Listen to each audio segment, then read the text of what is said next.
Good morning.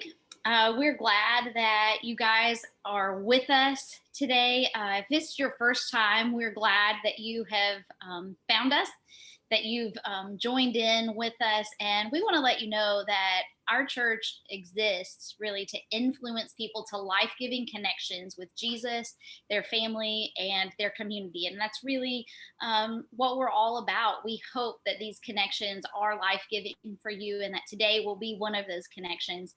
We love to partner with organizations in the community that are already doing great work. And this month, our partner is the Triad. I'll get this wrong every time. Cross Trail Outfitters of the Triad, because it's the trail. I just want to make Triad first. Cross Trail Outfitters of the Triad. And they are a youth organization specifically for young men, teaching them outdoor hunting, camping, life skills like that. And at the same time, they are sharing Jesus and how to have a strong relationship with Jesus with these boys. And we got to hear from Jesse Lee, the chapter leader for the Triad last week, and it was great to hear him talk about some of the things that they are able to do. So they are our partner for this month, and what that means for us is that we kind of highlight them and the work that they do, but our church donates $250 to them, and then $10 for every first time guest that shows up on one of our Zoom calls or at one of our CV students in-person gatherings. So there is a link in the chat. If this is your first time, if you wouldn't mind clicking on that, give us a little more information about you just so that we can stay connected, but also so that we can make that $10 donation in your honor to Cross Trail Outfitters of the Triad. That would be fantastic. And actually, in December, the group that we worked with was Baptist Children's Homes of North Carolina, and we received a letter from them this week. And just the first part of it, I wanted to share with you. They said, "You have chosen to start this new year with a gift to Baptist Children's Home. What a thoughtful and generous way to begin 2021. I want you to know your gift is special. It makes a tremendous difference in the lives of boys and girls we are privileged to serve. Thank you for blessing this ministry from your heart and your resources." And they go on to talk about how they are able to, the words they use, they said, "Your efforts help melt away cold indifference." And I know that so many orphans may feel left or abandoned or cold. So I loved that they used those words, that we're able to make a difference for them. And I look forward to working with them some more in the future. But I wanted you to know that your generosity, whenever you give, you make those things possible. And so those kids are beneficiaries of your generosity. So thank you so much for giving of yourselves. And I want to mention just a couple of other things. We have a parenting group starting tomorrow. It will be on Zoom. This is for parents, kids of all ages. We did one of these back in the fall, but this time we were going to be talking about "I said this, you heard that." It's a temperament study all about how we can use our words to build each other up, that we can speak words that others can hear and understand. And so this will better the communication between the people in your family. So if you have kids and you want to know some tips and things to help you have better conversations with your kids, we invite you to be part of that Zoom group. We're going to meet on Monday nights for 6 weeks from 7 to 8:30. There is a workbook. You can purchase it on Amazon. If you don't have one and you want to join, because Amazon Prime is great, but it probably won't be here by tomorrow. So if you want to be a part of it and you need a book, let me know. We do have some available. So just let me know that. Again, the link will be in the chat. I think somebody will put that in the chat. If not, I will find it when we get started and put that link for the Zoom call in the chat so that you can copy it. You can also find it on our newsletter that goes out to parents on Thursdays. And if you need an invitation to that newsletter, you can just let me know through the chat this morning, or you can send us an email at familyministries@connectionvalleychurch.com. And on that note, we are holding off in-person meetings for our kids and our students just temporarily through the month of January, at least right now, just to be on the safe side, not knowing how things are going to be going in our state. But we have planned an event for next Sunday afternoon, evening, 5 o'clock on Zoom for our CV kids. We're going to be doing a virtual treasure hunt. So if you have kids, kindergarten through 5th grade, we would love for them to be part of our virtual treasure hunt on Zoom. So the link again is in our parent newsletter. If you need that link, let me know, shoot me a message in the chat. Or again, you can email us at familyministries@connectionvalleychurch.com because we are really excited about all those things that we have going on in the coming weeks. So with that said, I'm excited about what's going to happen today. And I'm going to hand it over. I feel like I've talked forever, so I apologize for that. I'm going to hand it over to Jim, and Jim is going to lead us this morning in some singing.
Thank you so much, Jim. I'm glad we got your mic dialed in this morning. It sounded fantastic.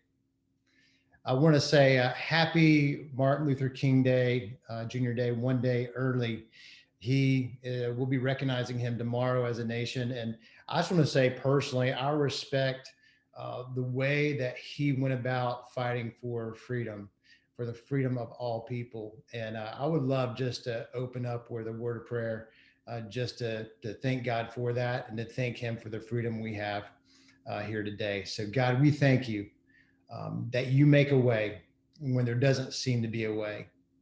And God, I pray that we would not just take matters into our own hands and do what always seems right to us, but that we would lean into your strength and that we would see that true freedom comes from you. And I pray we would learn the things we need to learn about how we go about that.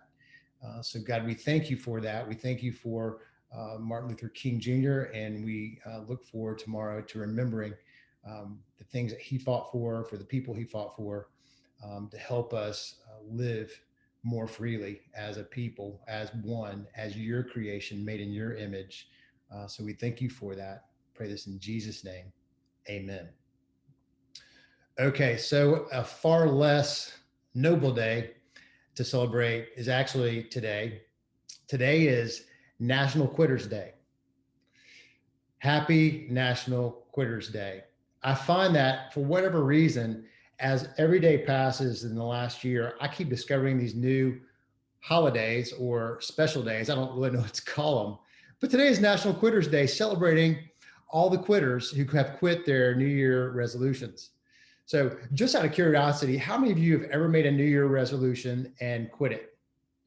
I'm raising my hand because I've made a New Year resolution and I've quit it. So it's kind of ironic that we call them New Year resolutions because the word resolution means to make a firm decision to do or not do something.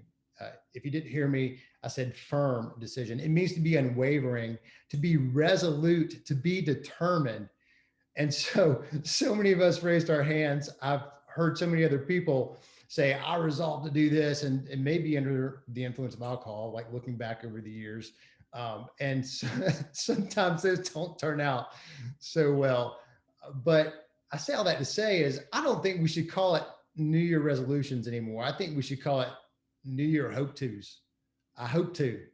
You know what I'm saying? You kind of got to say it like that. I hope to do that, because it's probably not going to happen, right? I mean, hope is really a bad strategy for action, but oftentimes we say we hope to, and if it happens, it happens. If it doesn't, it doesn't. And I kind of view New Year resolutions that way.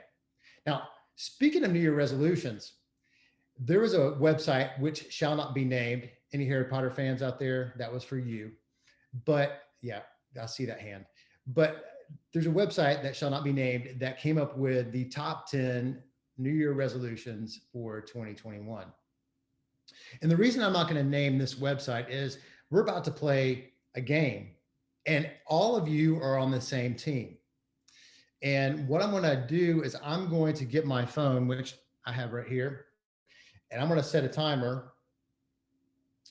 And I'm going to set the timer for 1 minute.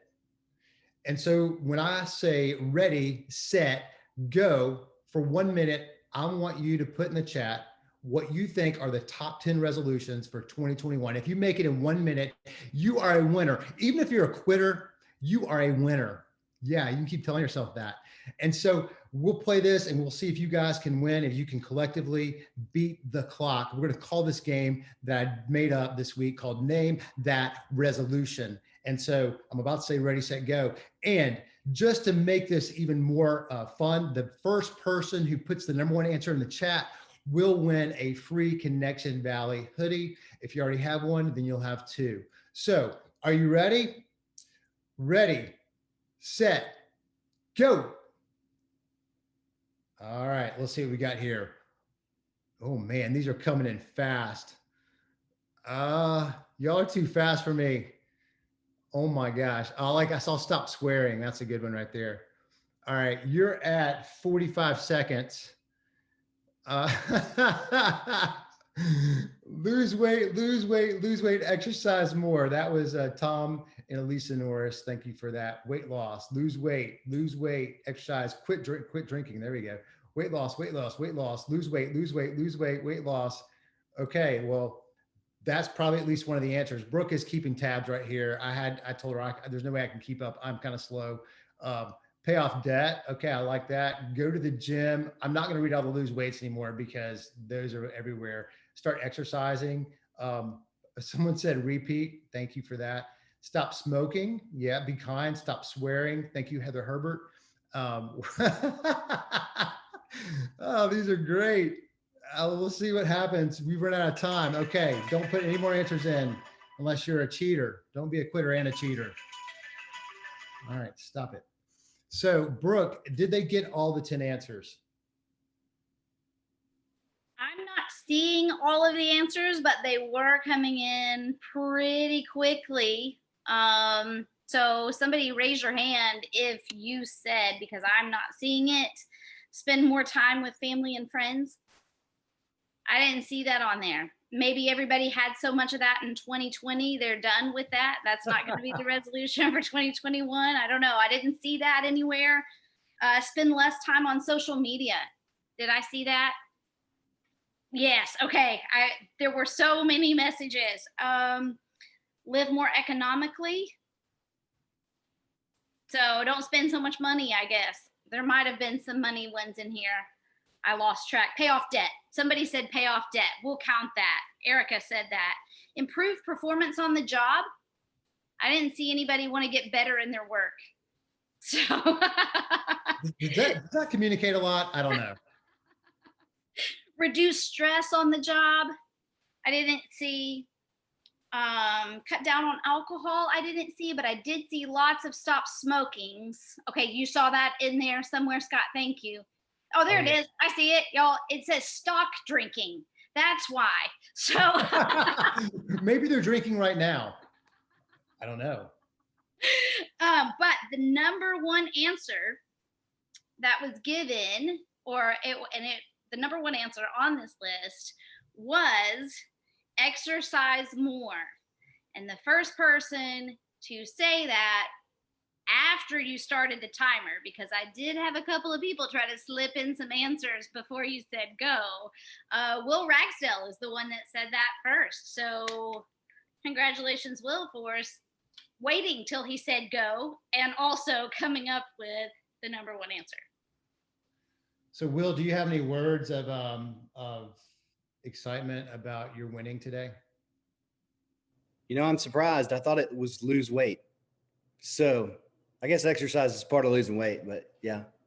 So lose weight was on the list, and eat healthier was also on the list. Those are in the top 5. Got it. Well, thank you so much for playing. I think you're all winners, regardless of what those results were. And a lot of those answers, I think, were very close. So I want to say, we'll be getting with you about your free Connection Valley hoodie. I can attest they're very comfortable. So thank you for playing. And what's interesting is 3 out of the top 4 answers revolve around nutrition and exercise. So the number 1 answer was exercise more. Number 2 was eat healthier. And then number 4 was lose weight.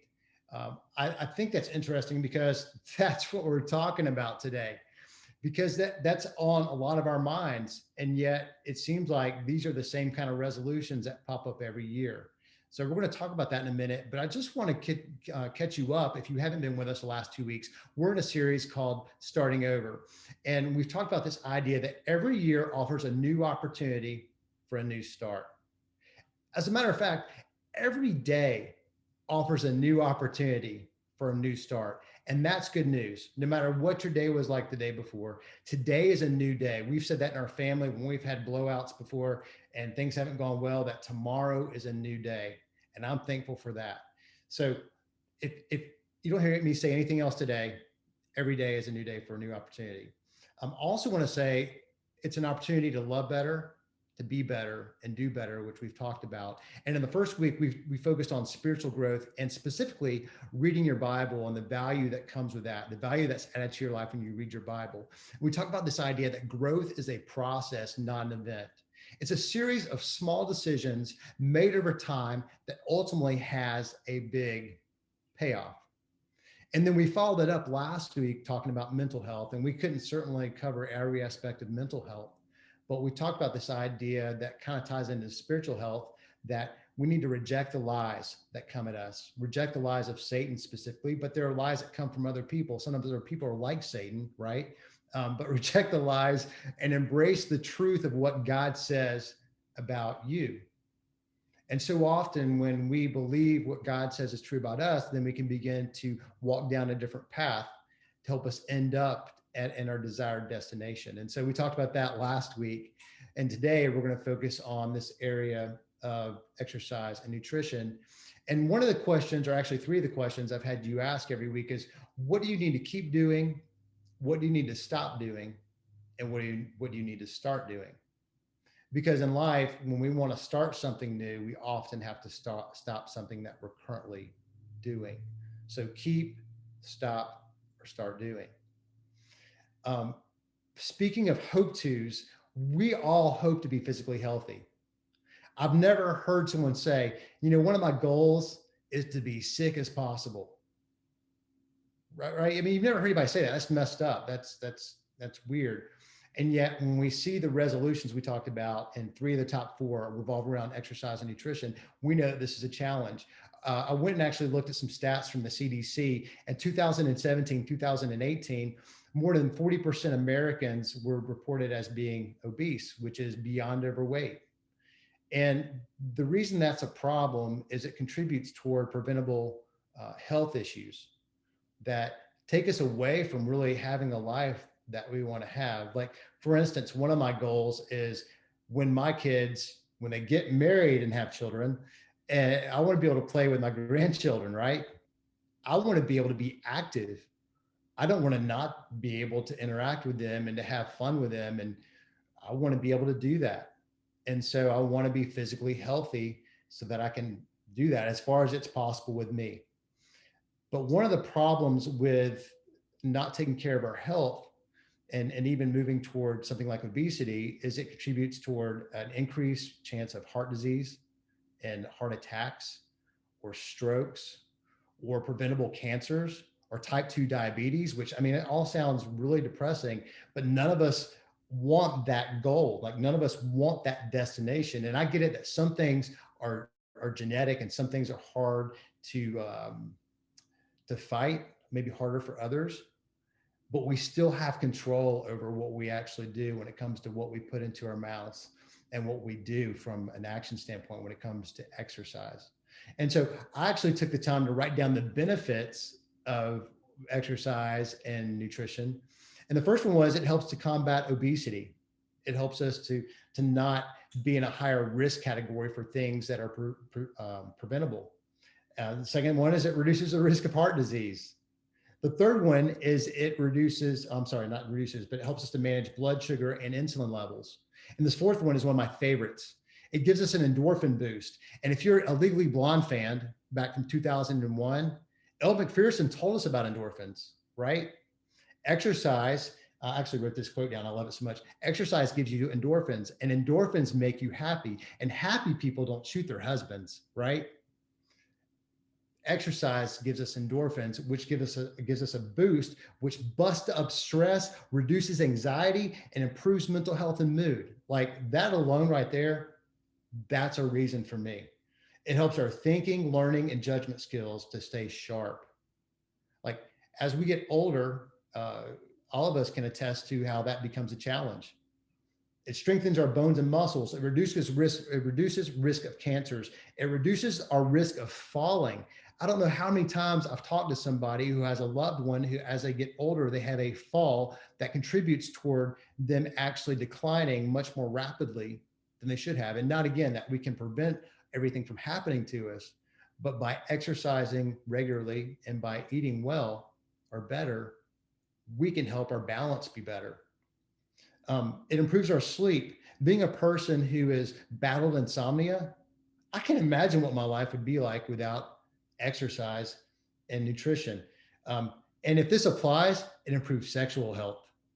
Yeah, some of you, I just got your attention because I said the sex word. It improves your sexual health. And then it improves our chances for living longer. and this may get some of your attention, it saves us money on health costs. Would anyone agree that the health costs are out of control? Out of control. So much so that I don't even want to go to the doctor. I mean, I've made decisions where I'm like, I think I'm going to try to battle this out or fight through this at times in the past where I probably should have gone to the doctor because I didn't want to pay the price of what the health cost was. Or even having to buy a brand new wardrobe, which some of you are like, well, I'd like a brand new wardrobe, but yeah, we don't want to be in debt either, right? So when we think about all these benefits, they help us have the life we really want. And so the question is, how do we move from I hope to I resolve to, again, with the word resolution being a firm decision to do or not to do something? And we're going to look at a few verses in the Bible, in the book of Hebrews, written by an unknown author. We don't know who it was. Some people say it was Paul, but we don't really 100% know. But this book is rich. And we're going to unpack 3 verses in Hebrews chapter 12. So if you like to read along with me, we'll be in Hebrews chapter 12. And I'll be reading about that in a few minutes. But he speaks about, or she, I guess, for that matter, speaks about this word that a lot of us don't like. And it's the D word. And everyone knows what the D word is, right? DISCIPLINE.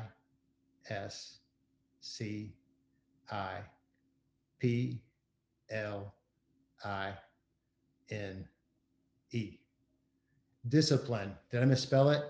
If I did, don't make fun of me. But discipline is a word we don't like. And I hated that word growing up because James Dobson came out with something called Dare to Discipline.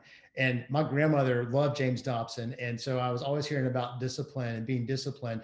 And then in school, I would get these report cards, and I went to an independent Baptist Christian school. If you've ever been to an independent Christian Baptist school, it can be scary. Like they paddled us, which probably was good for me. But I went to this school and they would give you conduct grades. And as you might imagine, my conduct wasn't always an E, which stands for excellent. My mom's over there shaking her head no. It was oftentimes NI, which stands for needs improvement. And in the comments, you won't believe what they wrote about me. Talks too much. That's offensive. Yet that was my reality. And so I would get disciplined. Boy, that's a whole nother rabbit trail I could unpack, and I won't right now. But to me, it was like a bad word. But what I've discovered is discipline actually isn't a bad word, even though it's the practice of training people to obey rules, which was being applied to me as a kid. There's another aspect of discipline that we can actually bring into our own lives, which we call self-discipline, which is choosing to train ourselves to obey rules or a code of behavior. I like code of behavior better because it's more like, this is where I want to go. And so self-discipline is that, and choosing to stick with that code of behavior despite the temptations to abandon it. Because let's think about it. When it comes to saying, I don't want to exercise right now, I've had a hard day, or I don't feel like getting up, or I really want to eat that, it's hard to say no. And I know that's the case because I know you and I know me. There are plenty of things that I want to do that I don't need to do when it comes to what I want to eat, and sometimes what I have eaten and what I do eat. And there are things that I don't want to do when I really need to do those things, like regular exercise. Yet when it comes to moving from I hope to our resolve to, discipline and self-discipline is a very critical part toward making that happen. And God can produce that in you. And in Hebrews chapter 12, verse 11, the writer writes this: no discipline is enjoyable. No discipline is enjoyable while it is happening. So there are times where you're in a workout and you're on that Stairmaster, or you're on that treadmill, or you're in that class, and it's like, I hate my life. And especially if you're wearing a mask, because that's really kind of bad for you anyway, but you're probably hating your life and you're moving. And yet afterwards, or down the road, when you have that endorphin boost, you begin to go, okay, well, I'm beyond that. I'm glad I did. Instead of thinking I wish I had. But he writes, it's painful, but afterwards there will be a peaceful harvest of right living for those who are trained in this way. The word here for discipline, because this was originally written in Greek, means to correct, to nurture, and to instruct. And so when you self-discipline, you self-correct, you self-nurture, and you self-instruct. And one of the ways you love yourself is to self-discipline or allow discipline in your life, because if you're nurturing, you're loving. And one of the ways you don't love yourself is to not put discipline in your life. It's actually unloving toward yourself, and as we'll discover, unloving toward others. You know, one of the things we have to remember is embracing what is true about what God says about you, that your life has value. And when you remember that, then you're willing to say, you know what, I'm going to subject myself to self-discipline, because it's more than what's happening in this moment. It's more than what is just being presented to me, or the temptation to say, I'll do that another day. But I think when it comes down to, when we see the second part of this verse, when we see the payoff, we go, man, maybe it's worth it. Because what is a payoff? I mean, as we've talked about, it impacts us physically, mentally, emotionally, spiritually, and even physically. It's a huge payoff. We're talking about finances, and then all the components of who we are.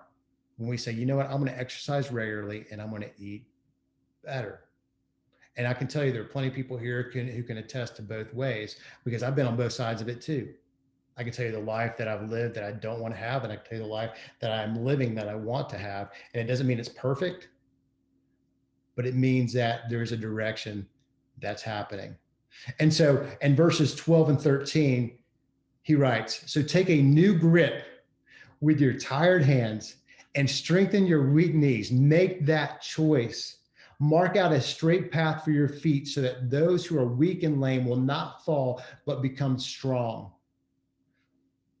Some days we just need to be reminded that we have a choice, even when we feel weak, to take a step, to take a new grip. And the reality is, people are watching, because you have influence. Many of you are watching right now with someone. You have influence. Many of you have kids. You have influence. You have parents. You have influence. You have grandkids. You have influence. You have friends and coworkers and neighbors. You have influence. And when you take an action that's positive when it comes to what you eat and exercising regularly, you're going to have an influence. I want to say this. A lot of times we feel overwhelmed when we're presented with the idea of eating better and exercising regularly. But exercising regularly and eating better is about direction, not perfection. It's about direction, not perfection. It's about saying, you know what, I'm going to take the next step, whatever it is. It doesn't mean I'm going to try to do everything at one time and make it happen. And if it doesn't happen, then I'm just going to quit. No, it's just taking a step. Sometimes it may be, you know what, I want to do couch potato to 5K. And I don't think they call it anymore because they don't want people to feel bad about being called a couch potato. But anyway, sometimes it's saying, you know what, I'm going to just buy shoes. That's the next step. Or, you know what, I'm going to download the plan or press print and have it there. I'm going to put it in a place where I see it. That may be the next step. I don't know what it is, but we want to give you some tangible ways for success today. And so I've asked a couple people that are good friends of mine, and well, I'm married to one of them, to talk about exercise and nutrition, because they help train people in this arena. And that's my wife, Brooke, my friends, Charles and Vanessa Giddens. And so I wanted to ask them a few questions, because they work at a gym and they can speak to this because they've worked with a lot of different clients with exercise and nutrition on how to be successful. So I'm just going to throw it out to you guys. Where have you seen people struggle the most in improving their nutrition and incorporating regular exercise? So whoever wants to go first, go for it. So I think, Brian, the biggest thing, and you just hit on it, is really consistency and setting up your workout or eating plans to stay consistent. So you just talked about going all out or nothing. But really understanding that exercise and nutrition is not an all or nothing. And if you set it up that way, you can't be consistent. So setting up a plan to be consistent, to allowing for consistency, I think is where we see the biggest struggle on a pretty regular basis. Brooke?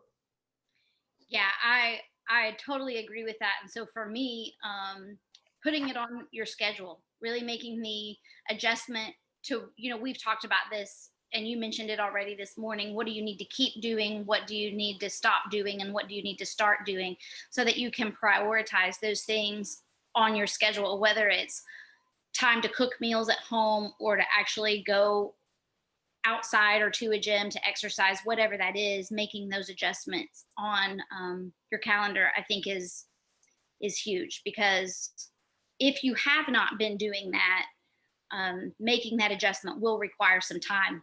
So it would be really easy to say, I don't have time to do that, but you just sometimes need to make the time. That's good.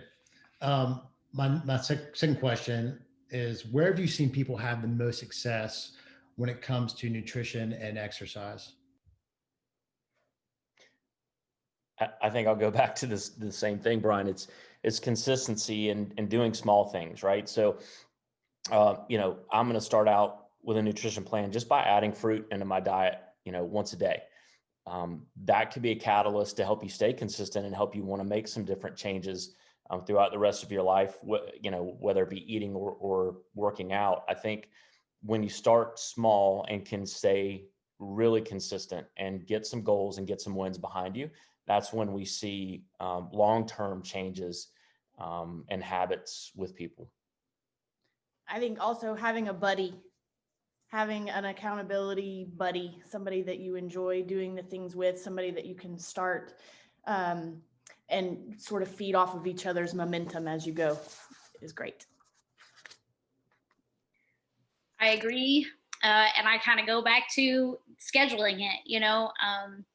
I like to tell people, never miss a Monday. That's not new to me. Lots of people say that, but what I mean by that is prioritize it. And a lot of times people start to feel like, oh, well, here it is Thursday and I haven't worked out all week, so now I'm behind, so now I quit. So for me, I find it helpful to go ahead and get that done kind of in the beginning of the week. So I've started out with some success.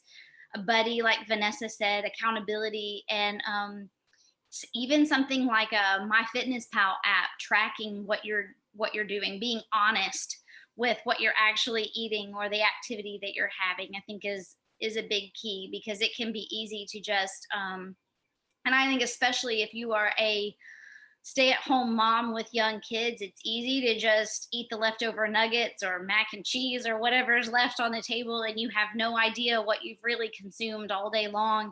And but keeping track of it and actually knowing what you're putting into your body is a great key to success as well. One of the things that you just said there, Brooke, I think is really important. You don't really know what's going in until you take the time to evaluate it. And the other thing that I've had conversations with people is that a lot of people don't actually eat enough, that they starve themselves. And so their metabolism isn't activated. And I'm not going into all of the science of that, because that I'm not qualified to, but I'll tell you, it just seems like a lot of people don't eat enough. And so blogging helps us to see reality and making sure our body's getting what it needs. It's good. Number 3, my third question was, if you were to give advice to someone who is considering taking a next step to improve their nutrition, what would it be? Can I sound like a broken record again? Start small.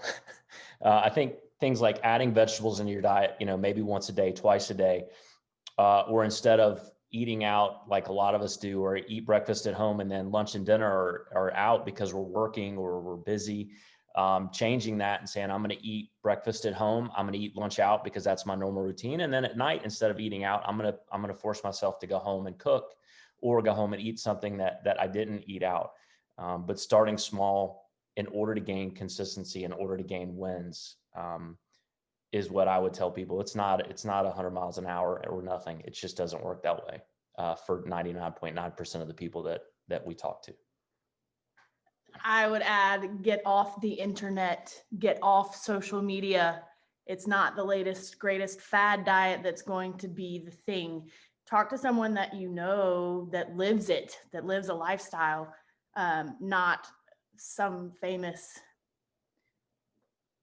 whatever that's selling whatever, but talk to somebody that's really living it.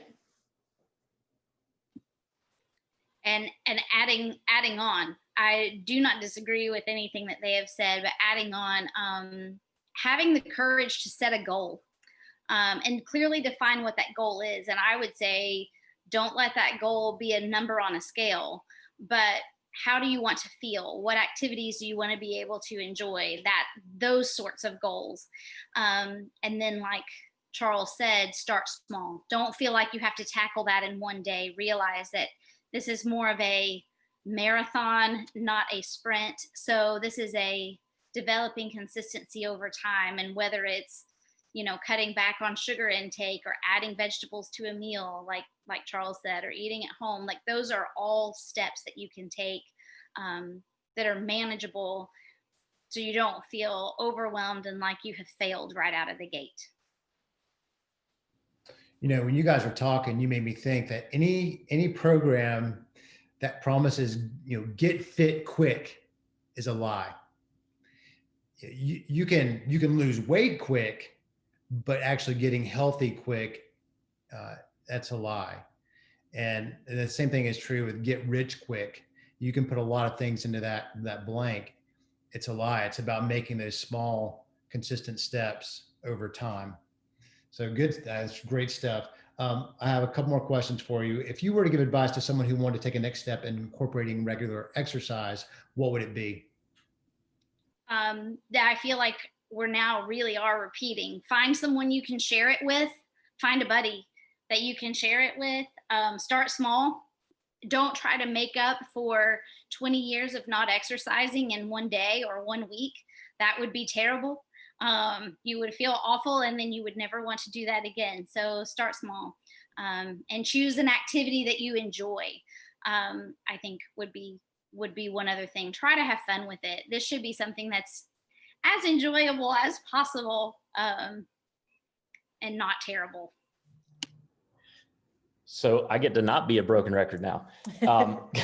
Going back to Hebrews 12:11 happens to be my favorite verse in the Bible, but discipline at the time isn't pleasant, but painful. I think the biggest advice I could give someone to take in the next step would be find out what you have tolerance for. I'm a big fan of being honest with yourself.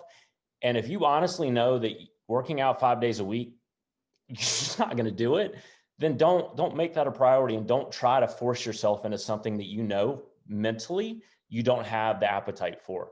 I think, understanding, we were talking about this in a different context, but very recently, knowing that I only want to work out 3 days a week because that's all right now that I physically want to try to fit into my schedule. That's better than saying I'm going to work out 5 days a week and then only working out 3, which is still great, but then getting discouraged and failing because you didn't work out 5 days. That just doesn't bode well for creating long-term success.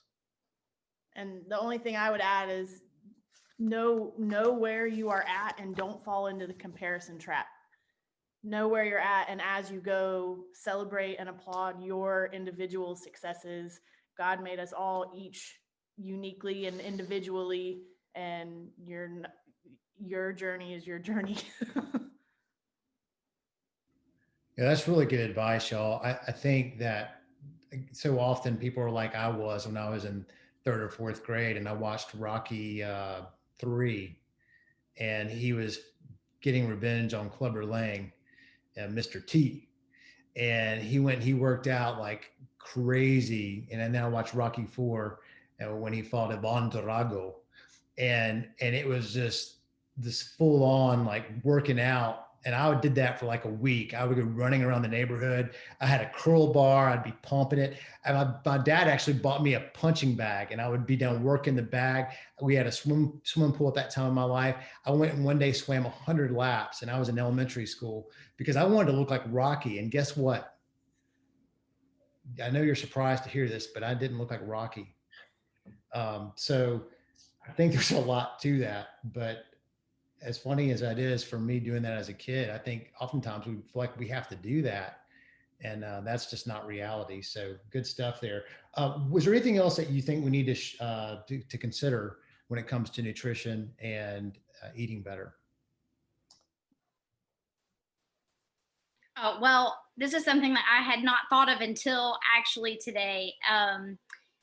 Don't be afraid to try something new, whether it is a vegetable or a fruit or an activity. I think one of the things that happens when we get older and we're not kids anymore is that we don't try new things. We just get stuck in a rut. We get stuck in our old ways of doing things. And so being willing to try something new, whether it's hiking or bike riding, or I don't know, bok choy, whatever. Just try something new, and you may discover that you find a new favorite, or at least something that is fun to you that you didn't think you would enjoy before. So that's it. That's what I have to add.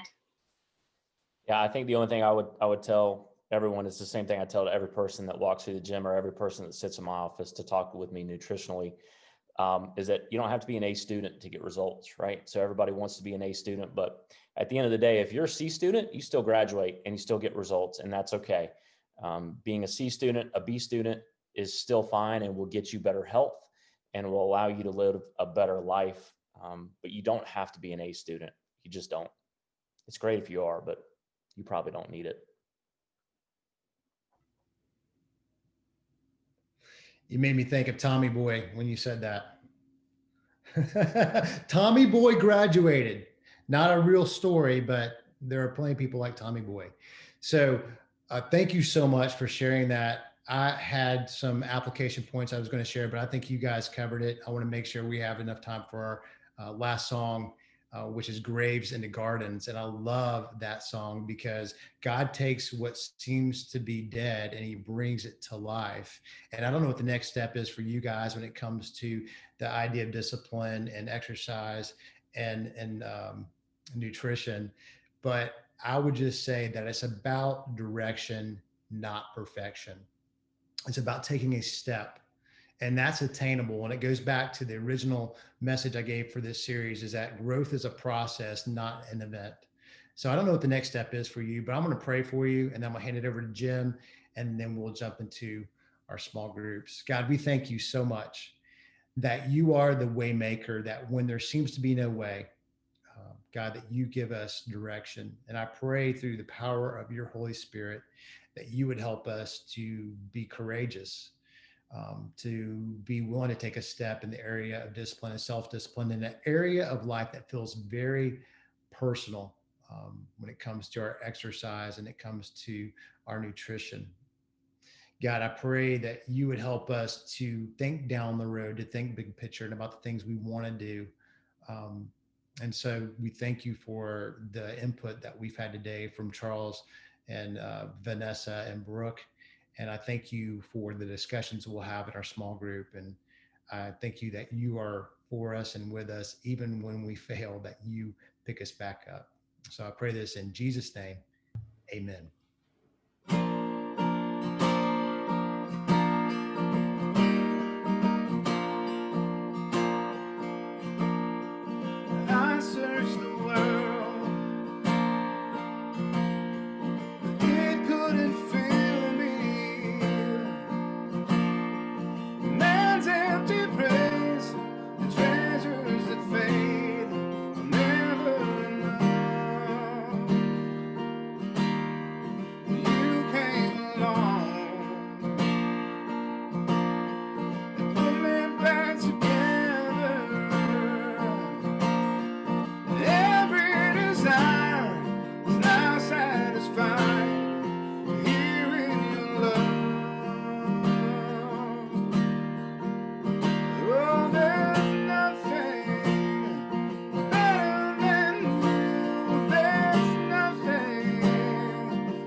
my weakness, my failures and flaws.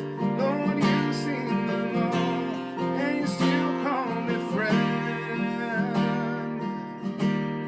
'Cause the God of the mountain is the God of the valley. And there's not a place your mercy and grace won't find me again. Oh, there's nothing better than you. There's nothing better than you, Lord. There's nothing. Nothing is better than you. No, there's nothing better than you. There's nothing better than you. No, there's nothing. Nothing is better than you.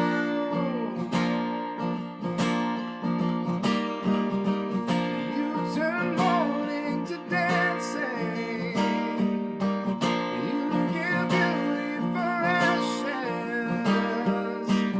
You turn shame into glory. You're the only one who can. You turn graves into gardens. You turn bones into armies. You turn seas into highways. You're the only one who can.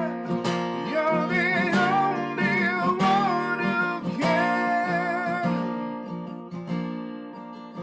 Oh, there's nothing better than you. There's nothing better than you. There's nothing. Nothing is better than you. Oh, there's nothing better than you. There's nothing better than you. Lord, there's nothing. Nothing is better than you. Thank you so much, Jim. I'm going to hand it over to Brooke to talk to us about small groups. And so it's all yours, Brooke. All right. Well, we invite you to join us for small group. If you can stick around for another 30 minutes or so, we would love to have you. We hope you have a great week, and we'll see you then.